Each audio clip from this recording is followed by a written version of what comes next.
Hey guys, and welcome back to Old World Wednesday. As you know, I've been tackling many extra parts of my Cathay army in the attempt to try and have the entire army finished by the end of the first quarter of this year, 2026. So January, February, March are my 3 months I gave myself for getting my Cathay army finished.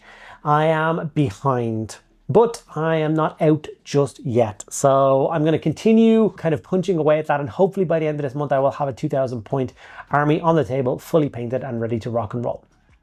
With that in mind, there's only a couple of things that I have not shown you guys how to paint. I've already shown you obviously how to paint infantry, how to paint the dragon, the sentinel, the gatekeeper, like all the different Jade Warrior color schemes you could ask for. The only thing that I have yet to show you really is the cannon. So in today's video, I'm going to show you how to paint up the actual physical cannon itself, show you how to do all those kind of ancient and old looking metals, some nice color, some nice basing, and then obviously you can continue on with the crew yourself using all the other videos I've shown you. So should be a good one. Before I get into the video, I just want to say a huge thank you to all of my active patrons, everyone out there that supports me, keeps the lights on and the cameras rolling, and everyone out there that watches my videos, likes my videos, comments, subscribes. All you people, you're all amazing. Thank you guys so much for all your continued support. If you want to check out any of the details and all that, it's all going to be linked below. So yeah, without further ado, let's dive in and get this cannon painted up. Okay, so this is said cannon. Obviously, it's very, very similar to the rocket battery. So I reckon that what you see in this video, you could just transfer that directly over to the rocket battery and it would be fine. Obviously, you'd have to pick a unique color for the kind of tips of the rockets, but other than that, I think you're fine. Ancient Gold was the first color I grabbed, and it's I think one of the biggest gaps in Games Workshop's paint range is I don't think their metallics stretch, past, gold and silver and bronze. Having a color like this, which is that whole like old greeny gold color, it's the perfect color for this whole big dragon like motif symbol thingy that goes up over the cannon. It's the perfect color, and Games Workshop just does not have an equivalent. Pretty much every other range of paint has this kind of paint. So I did lean heavily on the Two Thin Coats range for painting this cannon, because obviously I use them quite a lot painting the infantry and stuff with the oranges and blacks that I use.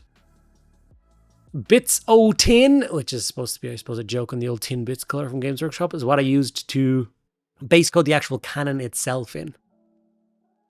The cannon itself actually has rifling down the inside of the barrel, which is kind of funny to think of. Cannonball being fired like a rifle. If I could go back and repaint this thing or rebuild this thing, maybe I would have left the wheels off for getting at the dragon scale that's underneath them. But having said that, I did get at them kind of okay. It wasn't too much of a pain, but if you are in the process of constructing, you want to leave the wheels off, it might save you a little bit of time. Some skeleton horde was then brought in for the wood. I wanted the wood to match the trees that I did for the Cathay army in last week's video. So as you know, I did an old school set of citadel trees, and I did them in kind of a pale wood color with pink trees, very pink leaves, sorry, very cherry blossom style. And obviously I wanted them to see as like they've harvested that wood for producing the wood for their war machines, so I went with that. The dragon scales that I'm currently painting on the image that they sent from Games Workshop were actually done in the same metallic color as the dragon. But I decided that's where I wanted to introduce the army color. They didn't really have any other place to introduce the army color so it matches the army.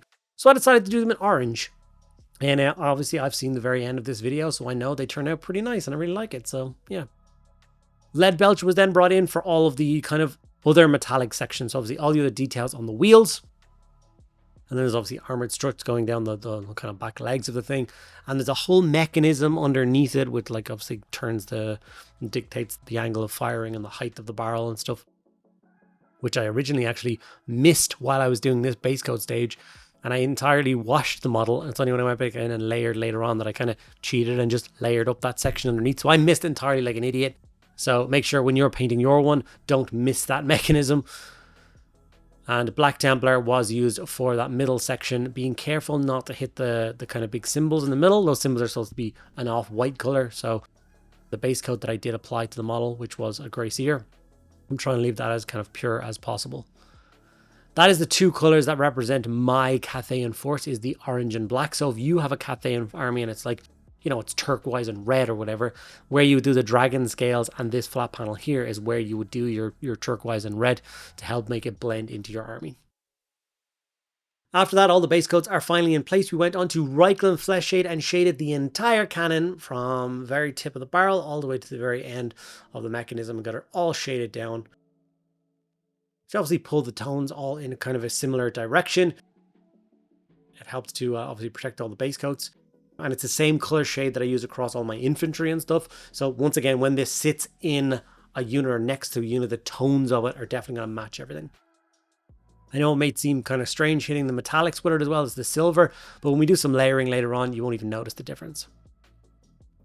We then, of course, added our texture paste onto the base. I always do the texture paste kind of in the middle of painting the model. After I got the shade on, I always texture paste because then I can just put it down, go away and have some lunch, and then come back and finish painting it and doing the basing stuff afterwards.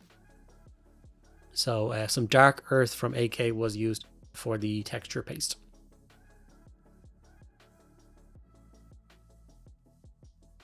Okay, going back to Ancient Gold for the highlight. Obviously, we have shaded it down, so which means we can go back in with Ancient Gold again and add a nice, simple highlight to all of those dragons. Obviously, we're not just blobbing it on like we did at the very beginning. We're going for all those raised surfaces and following the sweeping design of the dragon, going down and leaving all those nice recesses shaded and looking nice. This adds a really nice kind of distinction to all the different parts.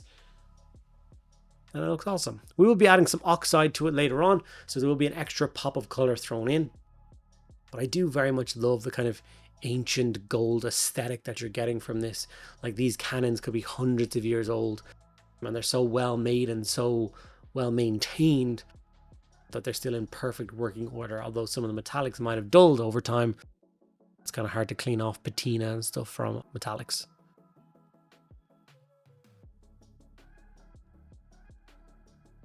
Gone in now with a brighter brass color for the barrel and gone in with a simple highlight for that. It's more like adding a mid-tone, not paying attention too much to the kind of design factors. And we kind of dry brush over those a little bit with the brush just to catch the very tips of it, but leaving the kind of inner details nice and dark like I'm doing here is totally fine.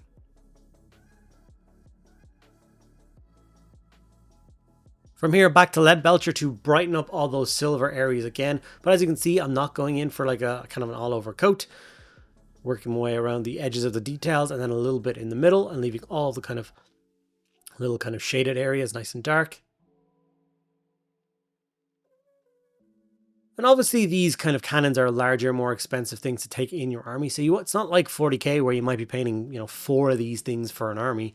You'll probably paint 1 cannon and 1 rocket battery for your entire Cathay collection. You won't have any more. So getting to take your time and really put in the extra effort with pieces like this is just, it's so much fun to do. It basically means that every little kind of piece of your Cathay army is just that. It's a piece. It's something to be looked at. It's something to be admired. It's something to be enjoyed. It's not like back in the day when you took an Empire cannon. All it was a wooden frame with a silver barrel going down the middle, and that's all you did to it. You get to really put in the effort, and I really thoroughly do enjoy that. I go the extra mile, obviously, and do my laser cut bases that fit into a laser cut like scene. I will show you a little bit of that at the end. If you've seen any of my other old world videos, you know that I did it for the Bretonnian trebuchet and then the Bretonnian mortar that they brought out. And they've got their whole like scenes built in for those pieces. And it just makes them stand out and look really cool on the battlefield. As you can see, Xandri Dust and Morghast Bone were then brought in to highlight all of those wooden areas. The same colors I used for the trees. And you can see how sharp all the different details are starting to look with that highlight going on.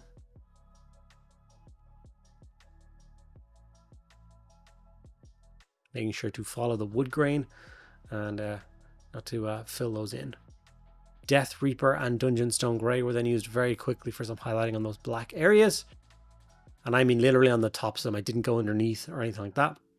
Just where the light is hitting the most is where they're going to get highlighted. And then the rest of it is just going to get ignored.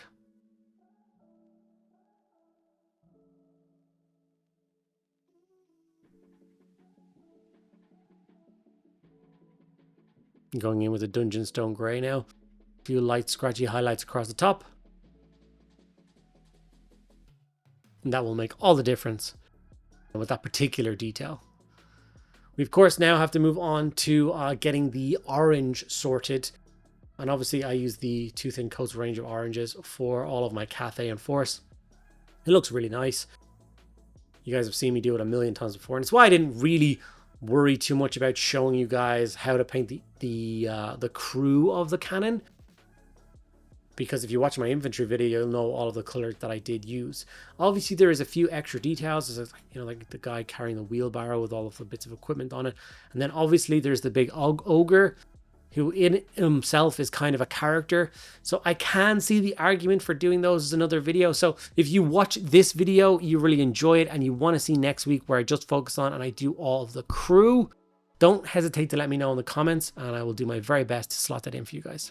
So Rust Orange, Fanatic Orange, and Orange Flare are the three colors that I use to make the orange pop. And as you can see, I'm going in with each and every individual dragon scale down the lengths of these. I keep calling them arms. I don't know what they're called. The gun carriage for the cannon. What are the spurs? Those bits. And obviously I highlight them. I basically, so think about the three different colors that I'm using. So I would go kind of 2/3 of the way up each dragon scale, and then pull it down to the tip of the dragon scale with the first coat, and then I would go halfway down for the next coat, and then I would just be aiming for the tips with the last coat.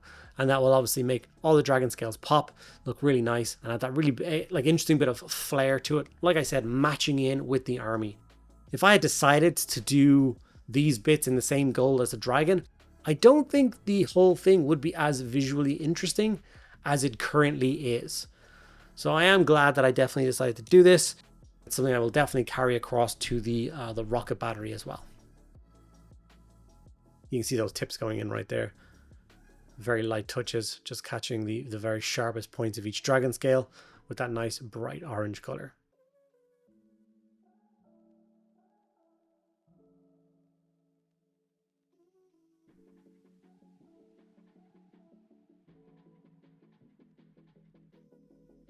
Nilic oxide was then brought in and used on all the kind of gold dragon detail and the old brass cannon barrel itself. And I always remember the same rule whenever I'm applying this is, where would oxidation occur? It occurs where water would settle and sit on the metallic. So anywhere where there's like a little lip or a line or a crease, and that this thing was in the rain, that's where it would build up. So going on like the top of a piece on a flat surface on the top, that doesn't make any sense. So yeah. And this obviously adds another nice spot of color. I'm obviously, once again, using that same phrase, the visually interesting is what it becomes when you add this kind of extra spot of color into it. And then the only thing that's left is I grabbed an Ulthuan Grey, which is obviously like an off-white color, and I very quickly went back in and re-layered up all of those symbols that are obviously built into those legs, whatever they're called, of the cannon. I just took my time, made sure they were nice and sharp. The only thing that I would have done on top of this is obviously the grass tufts and any like flock or anything like that. But I'm going to leave that until I've done the entire big scenic base that I'll show you in a moment, so that it all blends in perfectly. But here is my finished Cathay and cannon. I'm obviously not really ready to be used in games until I paint up the crew. But this is the nice scenic base that I've designed for. As you can see, it sits in nice and flush. And imagine that all painted up, all flocked up, all textured up with all the nice colorful crew. It's going to be such a nice thing to see on the table. I'm very, very much looking forward to it. Hopefully you guys enjoyed this video. If you did, do all the usual things, like, comment, subscribe, check out Patreon, and let me know if you want to see the crew done in another video very soon.